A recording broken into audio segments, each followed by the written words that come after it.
제가 어제 부산 지역에 세미나를 하고 이 세미나를 전국적으로 지금 하고 있습니다. 중요한 것은 아마 자신하건대 우리 어머님들이 들어올 때 여러분들이 가지고 계시는 교육에 대한 관점과 나갈 때 관점은 180도로 틀릴 겁니다. 그런 부분들을 자신하고 마지막 시간에 굉장히 중요한 말들이 많으니까 한번 들어보시도록 하겠습니다. 우리 이제 본부장님이 인문학 강의라고 그랬는데, 어머님들, 독서는 시간이 남으면 하는 것이 아니고, 시간을 반드시 내어서 독서를 해야 됩니다. 독서는 학습의 근간입니다. 시간이 남아서 독서가 하는 게 아니고, 우리 어머님들이 착각하시면 안 되는 게, 우리 애가 열심히 중학교 1학년이 열심히 공부해가지고 중간고사에서 1등을 했다. 천재다. 아니다.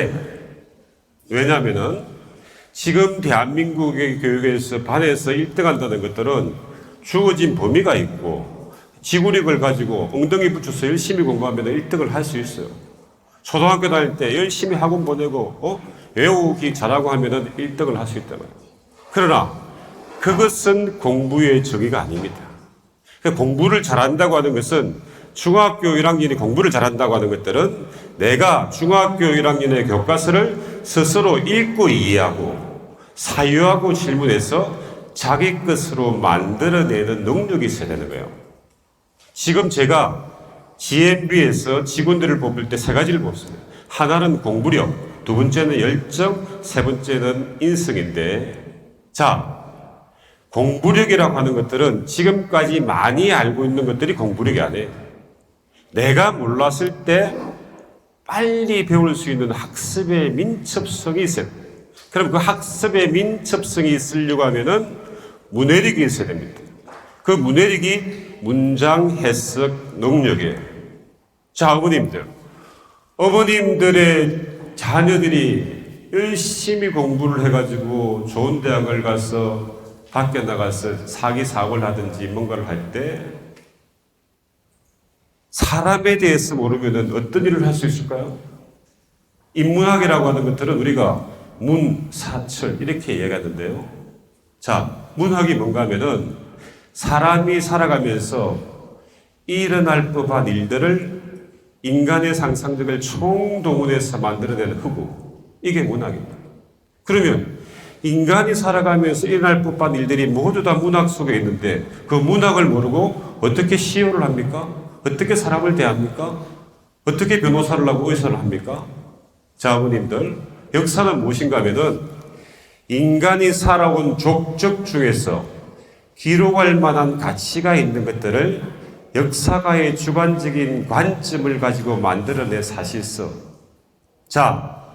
내가 지혜를 봐야 되는데 그 과거에 살았던 위인들의 흔적을 공부하고 어떻게 내가 창의성을 발휘할 수 있나요? 철학은 뭔가 하면은 인간이 호기심이 가지고 있는 모든 관심의 대상이 다 철학입니다. 그러면은 우리가 독서 중에서도 인문고전을 말하는 이유는 인문학이 요즘에 열풍인데요, 어머님들. 인문학이 인생이란 무엇인가? 나란 무엇인가? 후에마이를 찾는 게 아니에요. 그 인문고전에 우리 학생들이 공부하는 모든 지식의 뿌리가 다 있대요. 지금 우리 학생들이 배우는 학습의 분류체계는 2400년 전에 살았던 아리스토텔레스라고 하는 철학자가 다 만들어냈대요. 교육의 목적은 단순히 지식을 주입하는 것이 아니라 우리의 영혼이 지혜 배고파도록 만드는 것이다. 이것은 제가 할 말이 아니고 2500년 전에 플라톤이라는 제철학자예요. 그러니까 지식은 단순히 주입하는 것이 아니에요. 지식은 전수하는 것이 아니에요. 산삼을 캐듯이 스스로 사유하고 질문해서 깨우치는 거예요. 그런데 지금 대한민국의 교육이 학교 가서 학원 가서 강의 듣고 문제 풀고 시험 쳐서 대학을 보내면 끝나는 교육으로서 흘러갑니다. 열심히 외워서 대답을 잘하는 학생을 만들고 있대요. 그런 식으로 지금 이 시대를 공부하면은 그 친구는 대학 못 갑니다.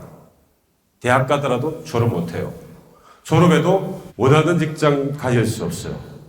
원하는 직장 가서 성공할 수 없습니다. 필패합니다. 대답을 잘하는 아이들로 만든다는 것은 열심히 공부해서 노예로 만드는 거나 똑같은 거예요. 교육이 어떻게 바뀌어야 되느냐? 질문을 잘하고 스스로 공부해서 사회하고 질문을 잘하는 아이들로 만들어서 생각 열기를 해야 되는 교육으로 바뀌어야 됩니다. 제 3시간의 수업을 들으면은 정말 우리 어머님들이 우리 자녀들에 대한 교육이 잘못되었구나 하는 것들을 아실 수가 있을 거예요. 어머님들 보세요. 수학을 공부하는 목적이 뭐예요? 어머님, 수학의 음수가 왜 나왔습니까? 1, 2, 3이 자연수죠. 마이너스 1, 2, 3이 왜 나왔습니까? 수학은 계산하는 학문이 아니고 생각을 여는 학문입니다. 수학은 계산하는 학문이 아니고 철학의 또 다른 언어입니다. 수학은 계산하는 학문이 아니고 추론적인 사고, 논리적인 사고를 하기 위해서 필요한 학문이에요. 그런데 그러한 수학을 우리 애들이 학원과 학교 가서 열심히 문제를 10문제 풀어요. 남들이 10문제 푸니까 난 또 20문제 풀어요. 남들이 20문제 푸니까 3개월 선행해요. 남들이 3개월 선행하니까 6개월 선행해요. 그러면은 우리 애들의 생각이 열리는 게 아니고 생각이 필요 없는 거예요. 굉장히 수동적인 교육을 하고 있습니다. 아마 3시간이 지나면은 우리 어머님들이 화끈화끈거리실 거예요. 제가 GMB의 본사가 대치동에 있습니다. 제가 밤 10시 돼가지고 퇴근을 하지 않습니다. 왜냐하면은 대치동에 학원들이 엄청나게 많잖아요. 그러니까 밤 10시 되면은 어머님들이 전부 다 차를 가지고 애들을 픽업해가요. 네? 픽업해가지고 어디로 픽업해가는가 하면은 또 다른 학원으로 픽업해간대요. 방학 때만 되면은 광주에서, 부산에서, 대구에서 원정을 옵니다. 원룸을 잡아가지고 단기 학원을 보내요. 그래서 어머님들이 수소문해서 대치동에서 제일 잘 가르치는 선생님, 제일 잘 가르치는 학원을 찾아서 보내고 스스로 만족한대요. 제일 잘 가르치는 학원이 제일 안 좋은 학원입니다. 어머님, 제 강의가 끝나면은 피부 속으로 와닿을 겁니다. 자, 첫 번째 이 제 1부 강의가 생각이 열려야 세상이 열린다. 세상은 누가 바꾸는가 하면은 사람이 바꿉니다. 그 사람은 무엇이 바꾸는가 하면은 교육이 바꿉니다. 하이데거라고 하는 독일의 철학자가 이 세상 만물은 매 순간 모든 것들이 죽었다가 다시 벌떡 깨어나는데 유일하게 변하지 않고 이 대한민국의 학생들을 괴롭히는 게 있어요. 그게 뭔가 하면은 대한민국의 교육이다 이 말이에요. 무슨 알겠습니까? 대한민국의 학생들은 OECD 국가에서 12시간씩 공부해서 제일 많이 공부합니다. 핀란드는 4시간 공부해요. 그러나 교육의 결과는 역으로 차이납니다. 그럼 왜 그렇게 많이 공부하는가 하면은 자기 스스로 글을 읽고 이해하고 문제 풀고 하면은 처음에는 많은 시간을 읽었지만 나중에는 10분이면 볼 수 있는 것들을 동영상 듣고 강의 듣고 하니까 1시간 걸리는 거예요. 불안하니까 반복해서 하는 거예요. 그러니까 2시간, 3시간 가는 거예요. 자, 멍청이 듣고 있으니까 내 영혼은, 생각은 어떻게 됩니까? 늙어간단 말이에요. 우리가 운동을 안 하면은 근육이 넓죠. 머리도 생각을 안 하면 근육이 넓습니다. 지금 대한민국의 교육의 문제가 뭔가 하면은 전혀 생각을 하지 않고 그냥 외우면 되는 거예요. 외워서 뱉어내면은 지금까지는 그게 경쟁력이 돼요. 왜냐면은 모르는 것들을 아는 것들이 산업혁명 시대에는 경쟁력이에요. 지금은 뭐예요? 지금은 4차 혁명 시대예요. 4차 혁명 시대이고 인지혁명, 문화혁명, 삶혁명 모든 것들이 연결되어 있는 초연결 시대에 접어들어야 됩니다. 이 시대는 내가 알고 있는 것들은 니도 알고 있고 니도 알고 다 알고 있어요. 구글에 엔터키 하나 딱 치면은 다 튀어나온단 말이에요. 문명의 정의는 과거에는 글을 읽고 이해를 못하는 사람이 문명자예요. 지금의 문명의 정의는 글을 읽고 사유하고 질문하지 않는 사람이 문명자다 이 말이에요. 알고 있다는 것들이 나의 경쟁력이 될 수가 없습니다. 자, 어머니 보세요. 수학 공식에 이런 게 있습니다. A는 B보다 크거나 같고 B는 벌써 웃기 시작하는데 우리 B는 A보다 크거나 같다. 다시 말씀드리면 A는 B보다 크거나 같고 B는 A보다 크거나 같으면 A와 B는 똑같죠? 똑같죠? 자, 백인이 피부색이 끄뭇하는 이유로 흑인을 노예로 만든다고 하면 마찬가지 논리로 흑인은 피부색이 하얗다는 논리로 백인을 노예로 만들 수 있다. 그래서 백인과 흑인은 동격이다. 그래서 노예는 해방되어야 된다. 이것이 150년 전에 1863년 1월 1일 링컨이 남북전쟁을 통해서 노예를 해방했던 주원리입니다. 노예를 해방했던 주원리가 아름다운 수학적인 추론적인 사고에서 온 거예요. 무슨 아시겠습니까? 수학이 이렇게 쓰이는 거예요. 단순하게 문제를 푸는 게 아니에요. 어머님들, 백조 아시죠? 백조를 어떻게 적습니까? 1, 0, 0, 0, 0, 0 해가지고 14개를 붙여야 돼요. 그러면 백조를 부를 때마다 1, 0, 0, 0, 0, 14개를 적을 수가 없죠. 복잡하죠. 그러니까 법칙을 만드는 거예요. 그러지 말고 여기 14개니까 10에 위에 조그만하게 14, 10에 14승이라고 표시하자. 이게 지수 법칙이에요. 음수는 왜 나왔느냐? 12세기에 이탈리아에서 상업 거래를 하는데 물건을 사고 팔다가 장사꾼이 손해를 본 거예요. 이거 어떻게 표시하지? 하다가 음수가 나온 거단 말이에요. 근데 장사를 했는데 손해도 안 보고 이익도 안 보고, 에?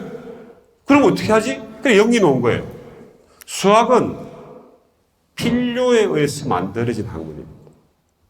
자, 우리 애들이 단순하게 지식을 받아들여서 앵무새처럼 내뱉으면은 흑인의 노예 삶이나 똑같아요. 생각이 열리면 이런 회사를 만들 수 있습니다. 어머님 보세요. 구글 아시죠? 구글이 대단한 회사죠. 뭐가 대단합니까? 구글은 우리가 인터넷이 나오기 전에 백과사전을 그대로 온라인으로 옮겨놓은 거예요. 그렇잖아요. 별거 없어요. 아마존은 뭐예요? 우리가 옛날에 동네 책방을 그대로 옮겨놓은 거단 말이에요. 어머님도 새벽 배송 압니까? 새벽 배송? 마켓컬리? 그게 뭐예요? 아무것도 안 해요. 우리가 옛날에 어릴 때 동네에서 제치국 사회에서 그거 올려놓은 거예요. 우리 애들이 생각이 열리면 그렇게 쉽게 생각하는 거예요. 생각에 다치면 구글 같은 회사에 열심히 일을 해가지고 어떻게 취직해봐야지. 이렇게 간단 말이에요. 생각이 열리면 내가 왜 그걸 못해? 이렇게 가는 거예요. 중요한 것은 여러분들의 지금 중학교, 고등학교 애들의 수포자, 그러니까 수학 포기자가 50%예요, 50%. 수학을 포기하면은 그냥 수학만 포기되는 게 아니고 생각을 포기하는 거기 때문에 인생이 다칩니다. 굉장히 심각한 문제예요. 근데 그 수학 포기하는 친구들이 머리가 나쁜가? 아니에요. 너무 주입식으로 공부하니까 창의적인 애일수록 주입식으로 그냥 하는 것들이 싫은 거예요. 제대로 공부하는 방법만 알면은 걔는 훨씬 더 수학을 잘할 수 있어요. 만약에 걔가 머리가 나빠가지고 공부를 못하면은 걔는 그 책임이 아니고 엄마가 머리 나빠서 그렇대요. 그러니까 여러분들이 함부로 우리 애들을 공부 못한다고 구박하면 안 돼요. 어머님들. 초등학교 때 1등한 애들이 중학교 가면은 훅 떨어지고 고등학교 가면 훅훅 떨어지는 이유가 있어요. 왜냐하면은 걔는 선행학습, 반복학습 암기를 해가지고 초등학교 때는 쉬워요. 고등학교 때, 중학교 때 가면은 일단 교재가 어렵죠. 스스로 교재를 읽고 이해가 안 되니까 어떻게 돼요? 학원 가고 강의 듣는 거예요. 생각이 다 있는 거예요. 그러니까 독서가 안 돼 있으면은 모든 공부들이 어렵게 된다 이 말이에요.